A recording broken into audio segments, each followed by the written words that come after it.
الحمد لله وكفى وسلام على عباده الذين اصطفى وصل وسلم وبارك على نبينا المصطفى وعلى آله وأصحابه نجوم الهدى وقادة التقى.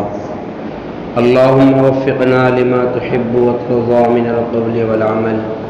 وجنبنا الفواحش والمعاصي والخطايا والزلل. اللهم آثرنا وأكثرنا وأصلح لنا شأننا كله.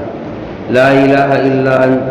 أما بعد فأعوذ بالله من الشيطان الرجيم. بسم الله الرحمن الرحيم. وأعدوا لهم ما استطعتم من قوة ومن رباط الخيل ترهبون به عدو الله وعدوكم. وقال تعالى: يا أيها الذين آمنوا من يرتد منكم عن دينه فسوف يأتي الله بقوم يحبهم ويحبونه أذلة على المؤمنين أعزة على الكافرين تجاهدون في سبيل الله ولا تخافون لومة لائم ذلك فضل الله يؤتيه من يشاء. صدق الله العظيم. وقال النبي صلى الله عليه وسلم: لا تزال طائفة من أمتي منصورين على الحق لا يضرهم من خذلهم حتى يأتي أمر الله أو كما قال النبي صلی اللہ تبارک و تعالی علیہ وسلم. میرے معزز دینی اور ایمانی بھائیوں اور بزرگوں، عزیز دوستوں، زندگی کا بقا اور اس کا فنا، زندگی کا باقی رہنا اور اس کا مٹ جانا، انسان کا دنیا میں آنا اور دنیا سے چلے جانا، زندگی کے حالات کو دیکھنا اور آنکھوں کو بند کر لینا، مختلف مراحل زندگی کے انسان میں آ کر کے ختم ہو جانا، در حقیقت اس کے پیچھے اللہ تبارک و تعالی کے وہ راز اور وہ پر اسرار حکمتیں ہیں جس کو اللہ تبارک و تعالی نے اپنے بندوں کو حضرات انبیاء علیہ السلام کی زبانی بتلایا، سکھلایا، ان کو علم عطا فرمایا، ان کو کتابیں عطا فرمائی، ان کو احکام عطا فرمائے. اور زندگی وہ لوگ بھی جیتے ہیں جن کا کوئی مقصد نہیں ہوتا، پیدا ہوئے، بڑے ہوئے، کاروبار کیا، مر گئے، دفنا دیے گئے، جلا دیے گئے. زندگی وہ لوگ بھی جیتے ہیں جن کے اپنی زندگی کے کچھ مقاصد ہوتے ہیں، جن کے کچھ ہدف ہوتے ہیں، جن کے کچھ ٹارگیٹس دنیا میں ہوتے ہیں. ایک بزنس مین آدمی، کاروباری آدمی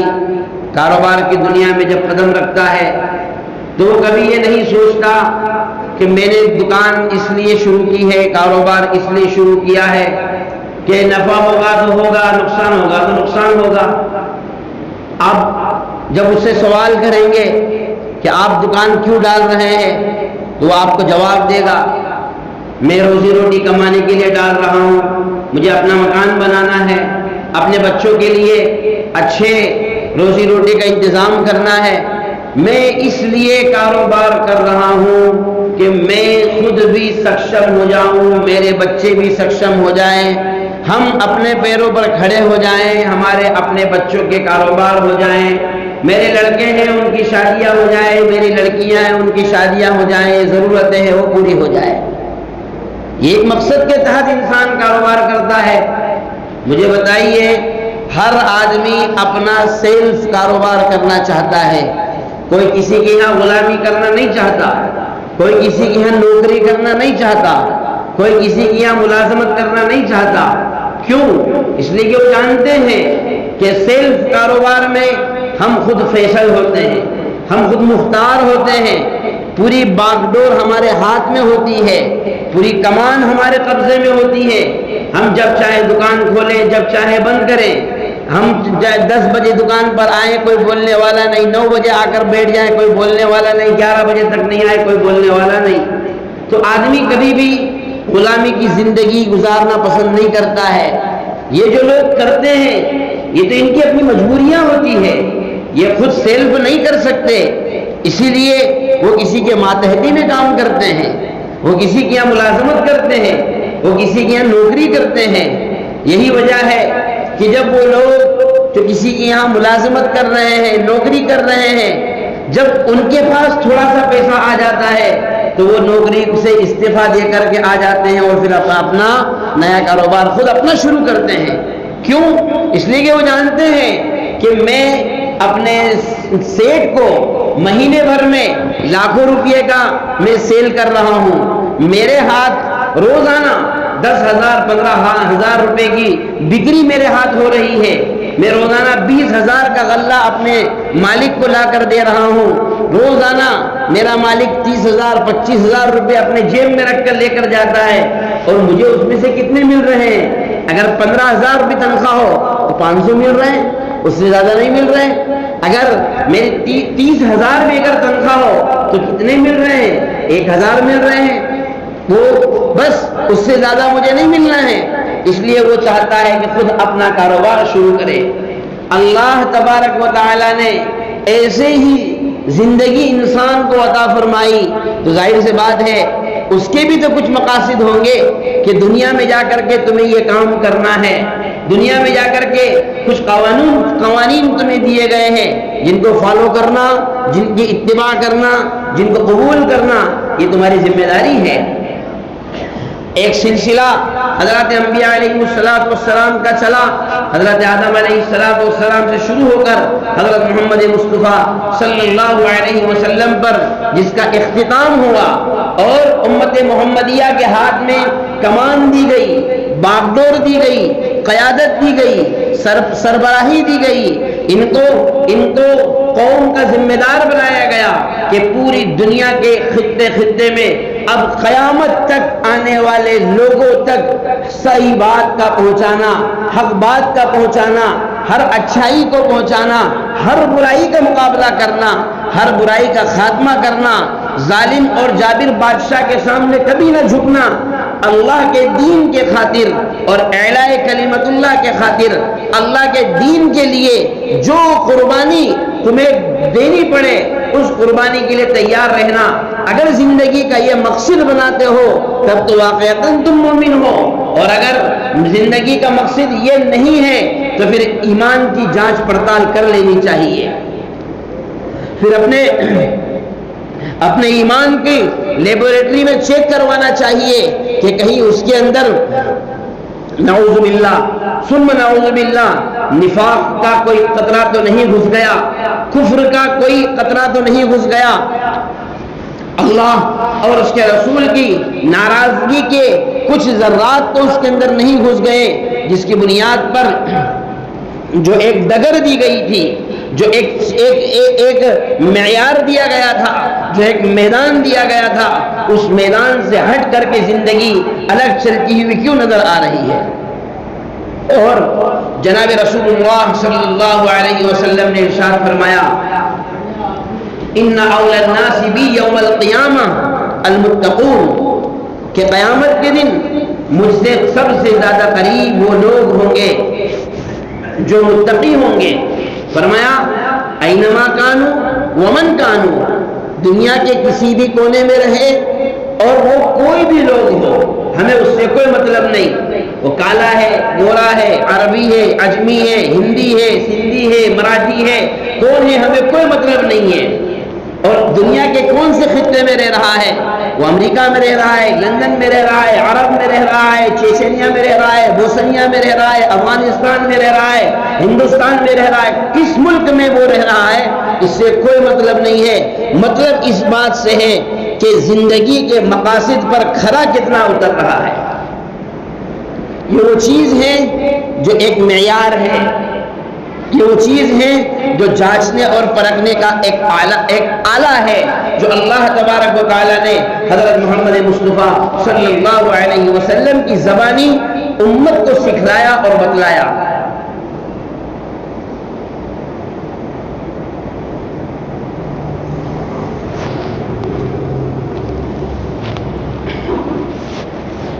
یہی وجہ ہے کہ ہر زمانے میں دین کا تحفظ کرنے والے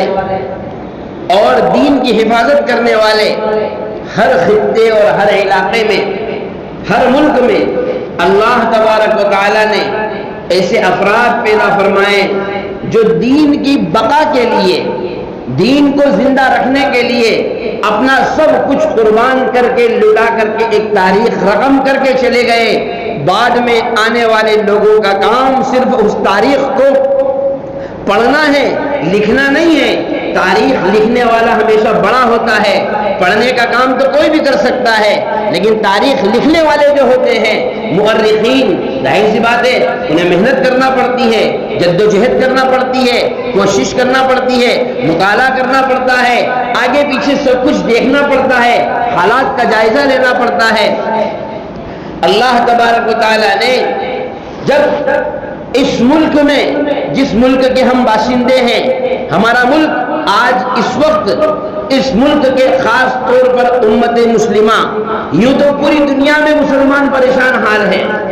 اس وقت پوری دنیا کے مسلمانوں کی زب و حالی اور ان کے ناگفتہ بھی حالات اور ان پر آنے والے مصائب و آلام وہ یقیناً ناقابل بیان ہیں۔ ان کو کوئی بھی آدمی اپنے احساسات اور اپنے جذبات سے بیان نہیں کر سکتا ہے،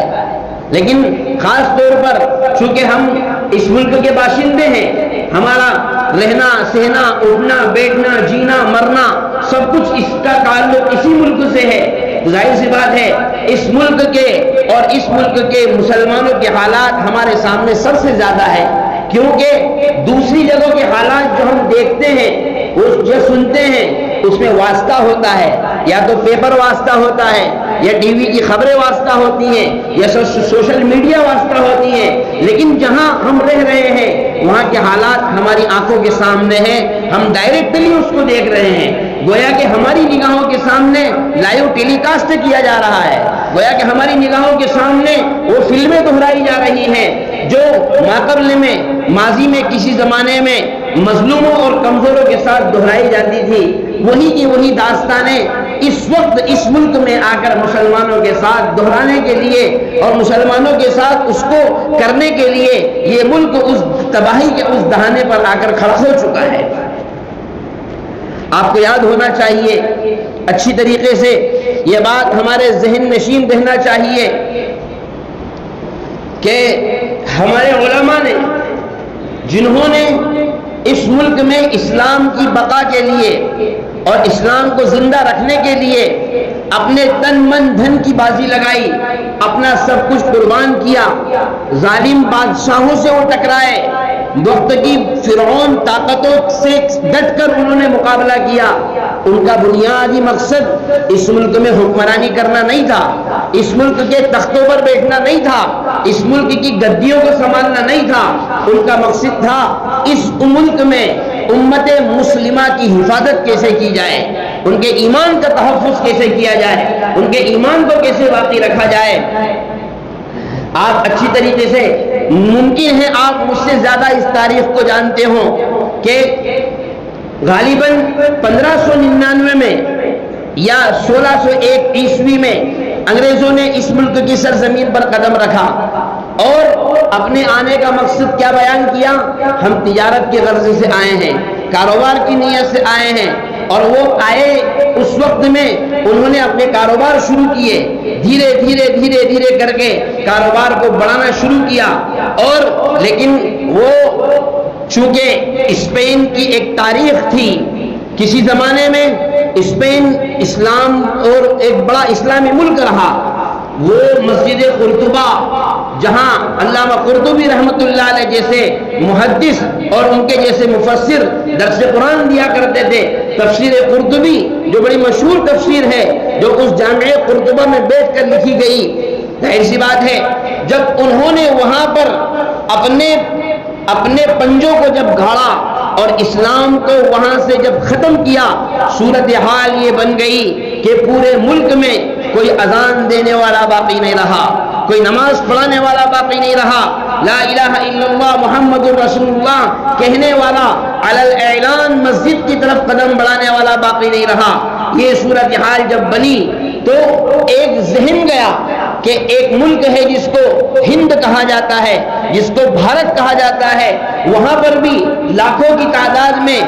مسلمانوں کی ایک بہت بڑی آبادی ہے، وہاں بڑے بڑے محدثین ہیں، بڑے بڑے علماء ہیں، بڑے بڑے اولیاء اللہ ہیں۔ چنانچہ انگریزوں نے اگرچہ اپنے آنے کا مقصد تجارت بیان کیا تھا، لیکن اس کے پیچھے ان کی نیتوں کی وہ بدماشی شامل تھی کہ وہ کسی بھی ترکیب سے اس ملک سے اسلام کا خاتمہ کرنا چاہتے تھے۔ اور یہ کام انہوں نے جلد بازی میں نہیں کیا، وہ جانتے تھے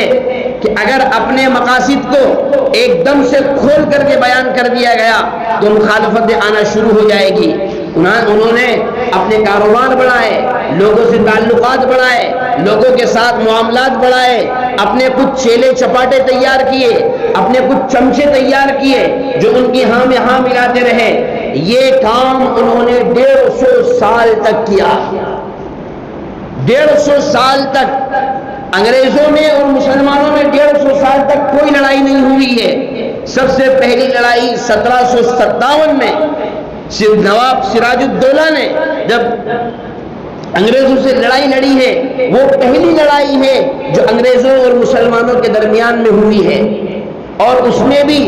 ایک طرفہ مسلمان ہی شامل تھے، دوسرے لوگوں کا کسی کا کوئی تصور نہیں تھا۔ جب اس میں ناکامی ہوئی اس کے بعد میں ان کا رجحان میسور کی طرف گیا۔ 1757 سے لے کر 1799 کے درمیان میں 42 سال کا فاصلہ ہوتا ہے۔ پھر ان کو میسور کو فتح کرنے میں اور ٹیپو سلطان جیسے عظیم مجاہد اور اس کے جیسے باکمال اور جری شخصیت کو زیر کرنے میں، اس میں بھی اپنے لوگوں کی غداری شامل حال تھی، اس میں بھی اپنے لوگوں کی مخبریاں اور اپنے ہی لوگوں کی کمزوریاں شامل حال تھی۔ جب 1799 میں ٹیپو سلطان شہید رحمت اللہ علیہ کو جب شہید کر دیا گیا، 1803 کے اندر 1803 میں دہلی میں جب یہ اعلان کیا گیا کہ اب اس ملک کے اندر وہ قانون چلے گا جو ہم انگریز بیان کریں گے۔ ابھی تک کوئی ایسی بات نہیں تھی، لیکن جب یہ بات کھل کر آئی تو اس وقت کے محدث اعظم یا کہہ لیجئے اس وقت کے امیر المؤمنین فی الحدیث، اس وقت کے ہندوستان کے سب سے بڑے محدث حضرت شاہ ولی اللہ محدث دہلوی رحمت اللہ علیہ کے بڑے بیٹے حضرت شاہ عبدالعزیز رحمت اللہ علیہ نے یہ فتویٰ صادر کیا کہ اب اس ملک کے اوپر مسلمانوں پر لازم ہے کہ وہ اپنے ایمان کو بچانے کے لیے انگریزوں کے ساتھ جہاد کریں۔ یہ سب سے پہلا فتویٰ تھا ہندوستان کی سرزمین پر جو انگریزوں کے خلاف جہاد کا فتویٰ دیا گیا۔ اور یاد رکھیے، جہاد کا فتویٰ ہمیشہ جب بھی دیا جاتا ہے ایمان کو بچانے کے لیے دیا جاتا ہے، ملکوں پر حکومت کرنے کے لیے نہیں دیا جاتا ہے۔ جہاد کا فتویٰ ہمیشہ اس وقت دیا جاتا ہے جب ایمان والوں کو اپنے ایمانی تقاضوں کو پورا کرنا دشوار ہو جائے۔ جہاد کا فتویٰ اس وقت دیا جاتا ہے جب باطل طاقتیں اسلام کو زیر کرنے پر بالکل آمادہ ہو چکی ہو۔ لوگ اعتراض کرتے ہیں قرآن کریم میں یہ حکم ہے کہ ان کی گردنیں مار دو، فاقتلوہم حیث وجدتموہم، جہاں پاؤ ان کو قتل کر دو۔ وہ اعتراض کرتے ہیں کہ اللہ کے نبی نے فرمایا کہ اگر کوئی بندہ اللہ کے راستے میں جہاد کرتے ہوئے شہید ہو گیا اس کو 72 حوریں ملے گی۔ لوگ اعتراض کرتے ہیں کہ تمہاری کتاب میں یہ لکھا ہوا ہے کہ اگر کوئی ایک کافر کو مارے گا اس کے بدلے میں اللہ اس کے 100 درجات بلند کریں گے۔ اس کا جواب یہ ہے کہ ہماری کتاب میں ایسا ہی لکھا ہوا ہے۔ اس کا جواب یہ نہیں ہے کہ صاحب آپ نہیں جانتے ہیں، اس کی حکمت کو نہیں جانتے ہیں، آپ مصلحت کو نہیں جانتے، یہ کوئی جواب نہیں ہے۔ قرآن میں نہ تحریف کوئی کر سکتا ہے اور نہ ہی کسی ماں نے ایسا لال جنا ہے جو اس میں تحریف کر دے۔ لیکن کبھی اس پر غور کیا جناب رسول اللہ صلی اللہ علیہ وسلم کی مکی زندگی، 13 سالہ مکی زندگی، کون سا اخلاقیات کا یہ چیلنج ہے پوری باطل طاقتوں کو۔ یہ آج سے نہیں، اس وقت سے، آج سے 1400 سال پہلے دیا گیا چیلنج آج بھی ہے اور قیامت تک برقرار رہے گا۔ کوئی مائی کا لال کھڑا ہو کر کے اس چیلنج کو قبول کرے اور بتلائے کہ اخلاق کا ایک شعبہ بتلا دے اخلاق کا ایک پہلو بتلا دے جو جناب رسول اللہ صلی اللہ علیہ وسلم نے مشرکین کے ساتھ پیش نہ کیا ہو۔ انہوں نے گالیاں دی، بتائیے آپ نے برداشت کیا نہیں؟ انہوں نے آپ پر ہاتھ اٹھایا، برداشت کیا یا نہیں کیا؟ آپ تو مجنون کہا، آپ تو پاگل کہا، آپ کے ساتھیوں کو بوریوں میں بند کر کر کے مارا اور ان کی پیٹوں کے اوپر آگ داغی گئی اور ان کو جلتی ہوئی انگاروں پر ان کو لٹایا گیا، اور اونٹ کی اوجڑی جبکہ وہ نماز پڑھ رہے ہوں اس وقت میں اونٹ کی اوجڑی جناب حضرات صحابہ رضوان اللہ تعالی علیہم اجمعین پر ڈالی گئی۔ کیا یہ حالات مکہ میں نہیں تھے؟ جب اذان کا حکم نازل ہوا تو حضرت عبداللہ ابن زید ابن عبد ربہ، یہ ایک صحابی ہیں، ان کو خواب میں اذان فرشتوں نے سکھلائی۔ مختصر بتا رہا ہوں میں، فرشتوں نے خواب میں ان کو اذان سکھلائی، یعنی حضرات صحابہ میں اور رسول اللہ صلی اللہ علیہ وسلم میں آپس میں یہ بات چل رہی تھی، مشورہ چل رہا تھا کہ لوگوں کو اذان نماز کے لیے جمع کیسے کریں۔ کسی نے کہا کہ ناقوس بجا دیا جائے، کسی نے کہا ایک دھپڑا ہوا کرتا تھا اس وقت میں، دف جس کو کہتے ہیں عربی میں، وہ بجا کر کے لوگوں کو اطلاع کر دیا کریں۔ کسی نے کہا ایک کام کریں گے، ایک آگ جلا دیں گے، تو آگ جلتی ہوئی آگ لوگ دھواں دیکھیں گے تو سمجھ جائیں گے نماز کا وقت ہو گیا، مسجد میں آ جایا کریں گے۔ یہ باتیں چل رہی تھی اور فیصلہ کچھ نہیں ہوا۔ عبداللہ ابن زید رضی اللہ تعالیٰ عنہ نے خواب میں دیکھا کہ دو فرشتے ناقوس بجا رہے ہیں۔ انہوں نے پوچھا کیا ہے یہ؟ کہا یہ ناقوس ہے۔ تو عبداللہ ابن زید کہتے ہیں کہ میں نے ان سے کہا کہ بھائی مجھے دے دو۔ چنانچہ فرشتے کہنے لگے آپ کیا کرو گے؟ ارے ہمارے اذان نماز کے لیے ہم لوگوں کو اس سے بلائیں گے، اس کو بجائیں گے، لوگ آ جائیں گے۔ تو فرشتوں نے کہا کہ ہم اگر اس سے اچھے کلمات، اس سے اچھا آئٹم تم کو دے دے تو کبھی اس سے بھی اعلیٰ کوالٹی تم کو اگر دے دے تو چلے گا؟ انہوں نے کہا بتاؤ کیا ہے؟ چنانچہ انہوں نے وہ اذان کے کلمات سکھائے، حضرت عبداللہ کو یاد کرائے خواب میں ہی۔ صبح رسول اللہ صلی اللہ علیہ وسلم کی خدمت میں اقدس میں حاضر ہوئے، عرض کیا یا رسول اللہ میں نے ایسا ایسا خواب دیکھا ہے۔ جناب رسول اللہ صلی اللہ علیہ وسلم نے فرمایا انہ لرؤیا حق، کہ یہ بالکل صحیح خواب ہے، اب آج کے بعد نماز میں لوگوں کو اکٹھا کرنے کے لیے ایسا ہی کریں گے، یعنی یہ کلمات کہے جائیں گے۔ لیکن مسئلہ آیا کہ اذان دے گا کون؟ مؤذنی کون کرے گا؟ چنانچہ جناب رسول اللہ صلی اللہ علیہ وسلم نے حضرت عبداللہ سے کہا بلال کہاں ہے؟ بلاؤ بلال کو۔ حضرت بلال کو لایا گیا اور کہا کہ ان کو کیا کلمات ہیں، ذرا ان کو ٹرانسفر کرو، فٹافٹ فارورڈ کرو ان کو میسج تم کو جو آیا ہوا ہے۔ حضرت بلال رضی اللہ تعالی عنہ کو حضرت عبداللہ نے وہ کلمات سکھائے۔ آپ نے فرمایا تم اذان دو، اور بلال سے کہا فَإِنَّهُ أَوْ أَنْدَى صَوْتًا، آپ نے فرمایا بلال سے کہو کہ وہ اذان دیا کرے، اس لیے کہ اس کی آواز بڑی بلند ہے۔ اب مجھے جو اصل بات بتلانا ہے، جس کے لیے میں نے یہ واقعہ پورا بیان کیا، یہ واقعہ مقصود نہیں ہے، جو اگلی بات میں جو بتلانے جا رہا ہوں وہ اس پر آپ غور کریں۔ اس میں محدثین کرام نے لکھا ہے کہ حضرت بلال سے اس لیے اذان دلوائی گئی کہ ایک تو ان کی آواز بہت بلند تھی، اور بھی بہت ساری وجوہات لکھی، اس میں ایک وجہ یہ لکھی ہے کہ یہ وہ آدمی ہے۔ اذان میں سب سے پہلے کیا کہا جاتا ہے؟ اللہ اکبر اللہ اکبر اللہ اکبر اللہ اکبر۔ تو محدثین لکھتے ہیں کہ حضرت نبی کریم صلی اللہ علیہ وسلم نے بلال کو اس لیے بلوایا کہ یہ اس وقت سے اللہ اکبر اور اللہ احد کہہ رہا ہے جب سارے لوگ اپنے اپنے گھروں میں آرام کرتے تھے اور مشرکین اس غریب کو پکڑ کر مارتے تھے، اس کو گولے برساتے تھے، آگ پر اس کو لیٹاتے تھے، ریت پر اس کو لیٹاتے تھے، اس وقت بھی یہ اللہ احد اللہ اکبر یعنی اللہ کا نام لیا کرتا تھا۔ آج جب کھل کر پرمیشن ملی ہے تو سب سے پہلے اللہ کا نام بلال لے گا۔ یہ وجہ لکھی ہے محدثین نے۔ کہ اس لیے جناب رسول اللہ صلی اللہ علیہ وسلم نے فرمایا کہ بلال سے اذان دلواؤ۔ معلوم یہ ہوا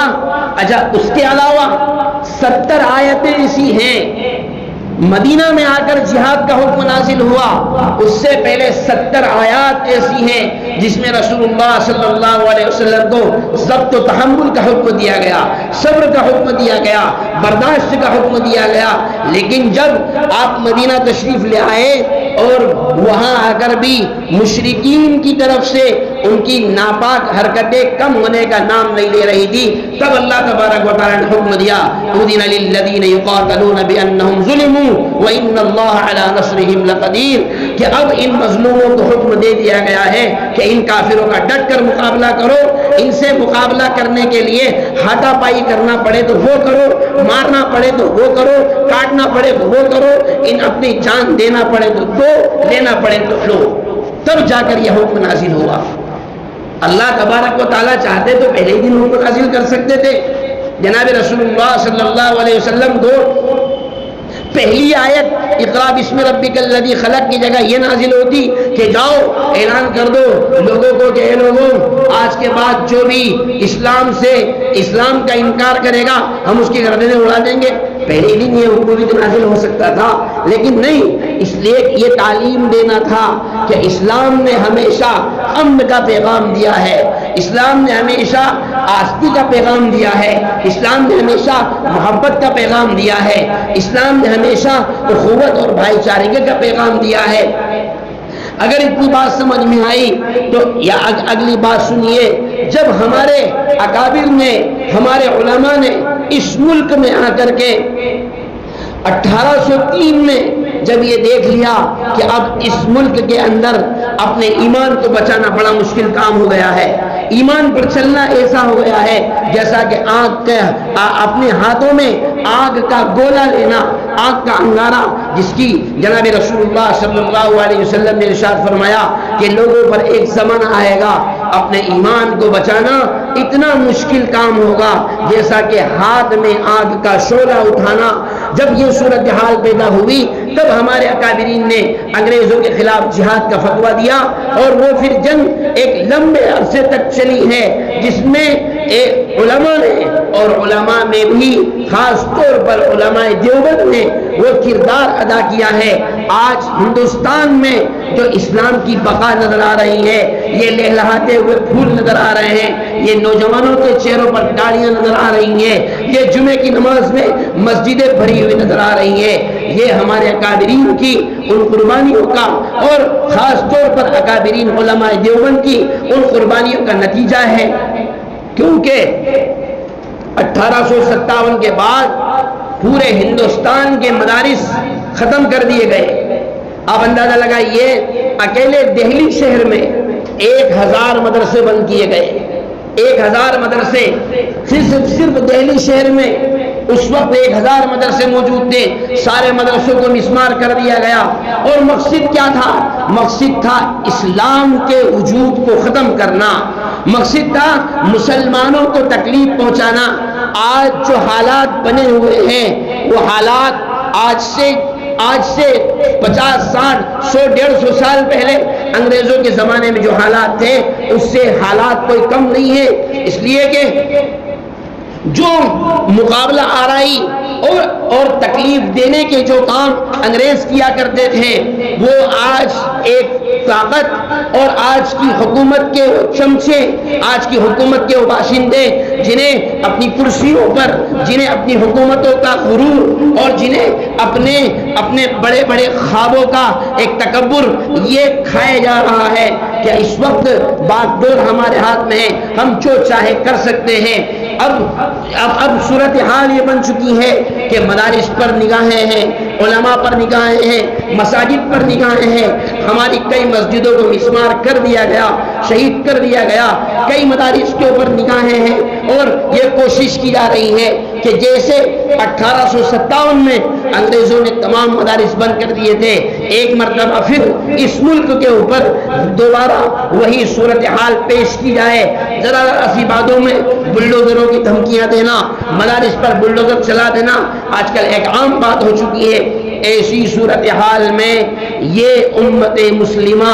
اس کگار پر آ کر کھڑی ہو چکی ہے کہ یہ وقت اب اس سے اس بات کا تقاضا کرتا ہے کہ اسلام کے تحفظ اور اسلام کے بقا کے لیے یاد رکھیں، اچھی طریقے سے یاد رکھیں، دنیاوی اعتبار سے ہم کتنے ہی بڑے بن جائیں، ہم بڑے بزنس مین بن جائیں، بڑے کاروباری بن جائیں، لاکھوں کروڑوں اربوں روپیہ ہم کما لیں، کئی ہزار کروڑ کے مالک بن جائیں، کمپنیوں کے مالک بن جائیں، فیکٹریوں کے مالک بن جائیں، اگر ہم اپنے آپ کو اور اپنی نسلوں کو دین ایمان کی شعائیں اور دین ایمان کی روشنی نہیں دے پائے تو یاد رکھیے گا ایسی صورتحال میں ہمارا جینا ہماری زندگی کے مقاصد میں سے کبھی نہیں ہو سکتا ہے۔ اس لیے کہ اللہ تبارک و تعالیٰ نے ہمارے اکابرین جنہوں نے ہم سے پہلے یہ تاریخ رقم کی ہیں، ہم سے پہلے جنہوں نے انگریزوں کا مقابلہ کر کے اور یاد رکھیں انگریزوں نے جو ظلم کیا ہے وہ خالص مسلمانوں کے ساتھ کیا ہے، خالص مسلمانوں کے ساتھ زیادتی ہوئی ہے، تو بہت بعد میں خوش برادران وطن جس کی مقدار بہت مشکل سے پرسنٹیج نکالیں گے تو 10 15 اور حد ہو گئی تو 20%، تاریخ پڑھیں گے تو پتہ چلے گا اس سے زیادہ نہیں ہو سکتی ہے۔ ہمیں اعتماد اور یقین اس لیے نہیں ہوتا کہ ہم تاریخ نہیں پڑھتے ہیں، اپنے بزرگوں کی سیرتوں کو نہیں پڑھتے ہیں، ہمارے اکابر نے کیا کیا ہے ہم اس کو پڑھتے نہیں ہیں، جو ہمیں سوشل میڈیا کے ذریعے سے بتایا گیا اس پر ہمارا ایمان ہوتا ہے، جو ہمیں یوٹیوب اور واٹس ایپ سے سکھایا جاتا ہے اور گوگل سے جو ہمیں بتلایا جاتا ہے اس پہ ہم یقین کر کے بیٹھ جاتے ہیں، اور تاریخ کے وہ ناقابل فراموش واقعات اور وہ حالات کہ کن حالات سے دوچار ہو کر کے اسلام اس 15ویں صدی میں ہمارے گھروں تک پہنچا ہے اور آج ہم اس کے نام لینے والے ہیں، اس کا چونکہ ہمیں علم نہیں ہے اس لیے اس کا ہمیں احساس بھی نہیں ہے۔ اس لیے میرے بھائیوں اس وقت ہماری سب سے بڑی ذمہ داری یہ ہے کہ ہم اپنے مساجد کے تحفظ کے لیے، اپنے مدارس کے تحفظ کے لیے، اپنے مکاتب کے تحفظ کے لیے، اور یاد رکھیں مدرسہ کوئی بھی ہو، مسجد کوئی بھی ہو، کوئی بھی مسجد چھوٹی بڑی نہیں ہوتی ہے، ہر مسجد اللہ کی نظر میں بڑی ہے۔ رقبہ چھوٹا بڑا ہو سکتا ہے، رقبہ چھوٹا بڑا ہو سکتا ہے، یا یہ ہو سکتا ہے کہ فضیلت کے اعتبار سے کوئی مسجد کم ہو کوئی مسجد زیادہ ہو، جیسے جس مسجد میں جمعہ ہوتا ہے اس کی فضیلت زیادہ ہے، مسجد اقصیٰ اس کی فضیلت اس سے زیادہ ہے، مسجد نبوی اس کی فضیلت اس سے زیادہ ہے، اور مسجد حرام جس کی فضیلت سب سے زیادہ ہے۔ تو یہ تین مسجدیں، مسجد اقصیٰ، مسجد حرام اور مسجد نبوی صلی اللہ علیہ وسلم، یہ تین مسجدیں جو خصوصی فضیلت کے حامل ہیں، جن کی خاص فضیلت بیان کی گئی۔ اس کے علاوہ ان کے علاوہ جتنی بھی مسجدیں ہیں وہ ساری مسجدیں ہماری نظر میں ہم کون ہوتے ہیں کسی مسجد کو چھوٹا اور کس مسجد کو بڑا کہنے والے؟ ہر مسجد ہمارے نزدیک بڑی ہے، چاہے وہ 10 بائی 10 کی مسجد ہو، 50 بائی 50 کی مسجد ہو، 100 بائی 100 کی مسجد ہو، اس کی تعظیم، اس کا تحفظ، اس کا بقا، اور مدرسہ چاہے چھوٹا ہو چاہے بڑا اس کا تحفظ، اس کی حفاظت کرنا یہ پوری امت مسلمہ کی ذمہ داری ہے۔ آپ کو معلوم جب دارالعلوم دیوبند قائم ہوا تو دارالعلوم دیوبند کو حکومت کے پیسوں سے قائم نہیں کیا گیا، دارالعلوم دیوبند کو اس لیے قائم نہیں کیا گیا کہ جو لوگ مولوی بنے ہوئے ہیں ان کی تنخواہیں چالو ہو جائے گی، جو لوگ پڑھے لکھے ہوئے ہیں ان کو تھوڑا بہت روزگار مل جائے گا، اس لیے دارالعلوم دیوبند قائم نہیں کیا گیا تھا کہ بہت سارے مولانا لوگ پھالتو گھوم رہے ہیں، چلو ایک مدرسہ قائم کر دو تو تھوڑا بہت چندہ لے کر آئیں گے، تھوڑا بہت ان کو دے دیں گے، تھوڑا بہت ہم کھا لیں گے۔ دارالعلوم دیوبند کے قیام کا مقصد صرف اور صرف یہ تھا کہ اس ملک میں اسلام کو زندہ کیسے رکھا جائے، وہ تحریک یہاں سے چلائی جائے گی اور لوگوں کے دلوں میں لا الہ الا اللہ محمد الرسول اللہ کیسے بٹھایا جائے، اور ارتداد کا جو طوفان آ کر ابھرا ہے اس طوفان سے کیسے مقابلہ کیا جائے، اس طوفان سے کیسے ٹکرایا جائے، ان مقاصد کے لیے دارالعلوم دیوبند کا قیام عمل میں آیا اور فیصلہ کیا گیا کہ حکومت سے ہم 1 روپیہ نہیں کھائیں گے، نہیں چاہیے ہم کو حصہ پیسہ، ہم مزدوروں سے پیسہ مانگیں گے، ہم ٹھیلا چلانے والے سے کہیں گے تو 5 روپے کماتا ہے 10 پیسے ہم کو دے، ہم تیرے بچوں کو دین سکھائیں گے۔ کیونکہ اس وقت میں انگریزوں نے اعلان کیا تھا اپنے بچے ہمیں دو،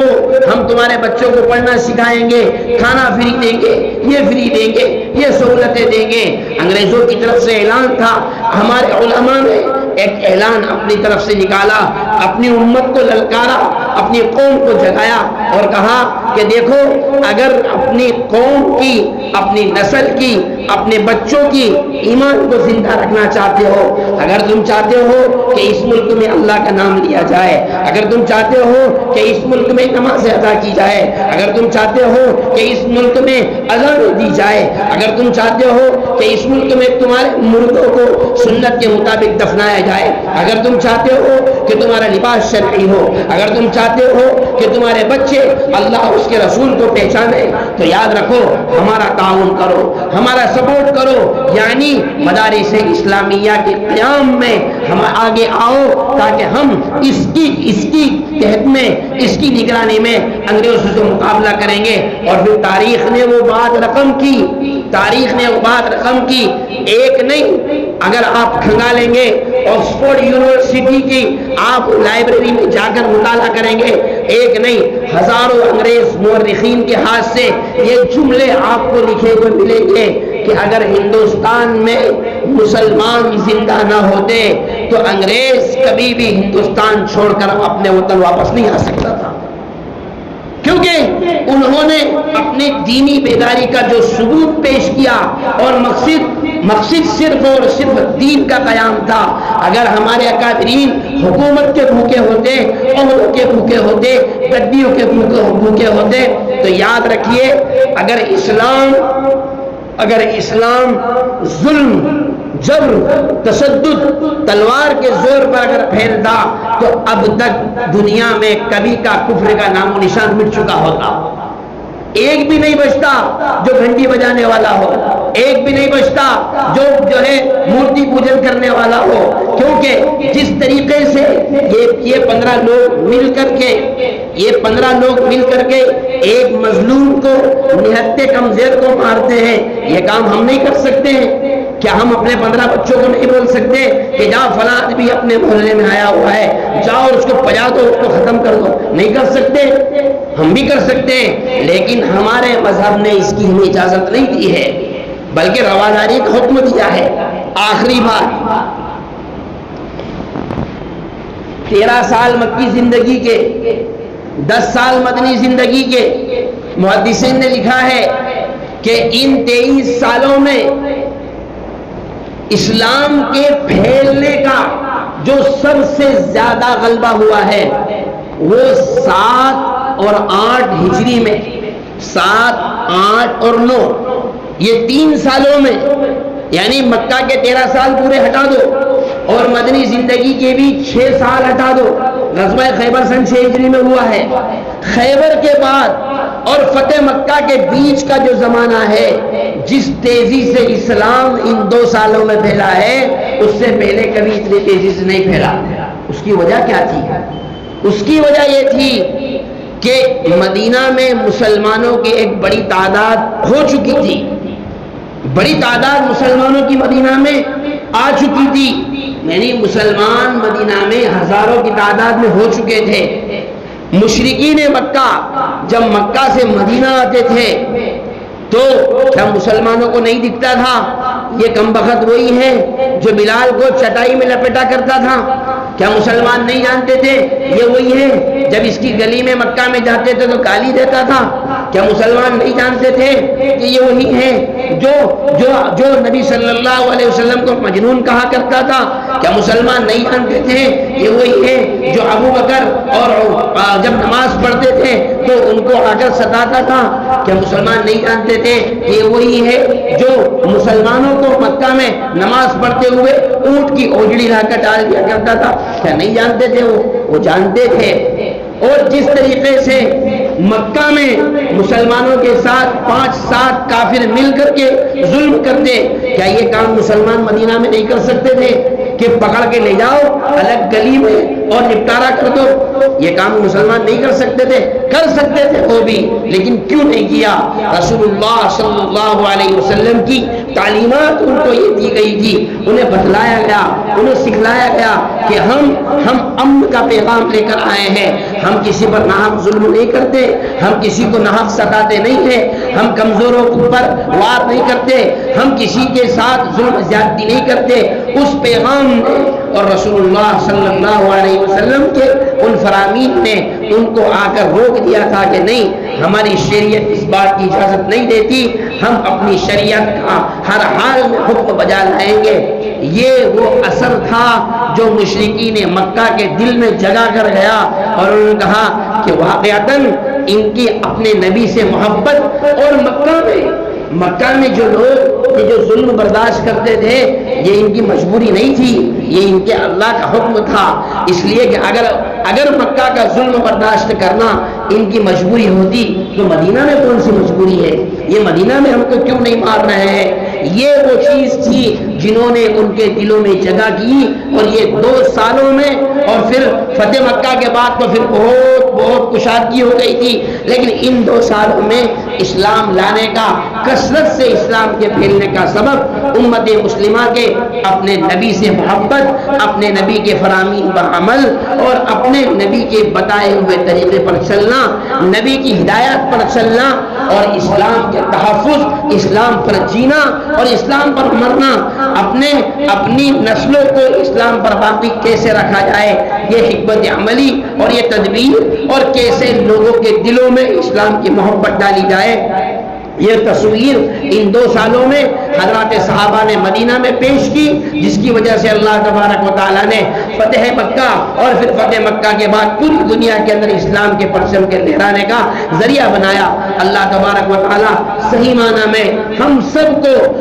سب کو پوری امت مسلمہ کو اسلام سمجھنے کی توفیق عطا فرمائے،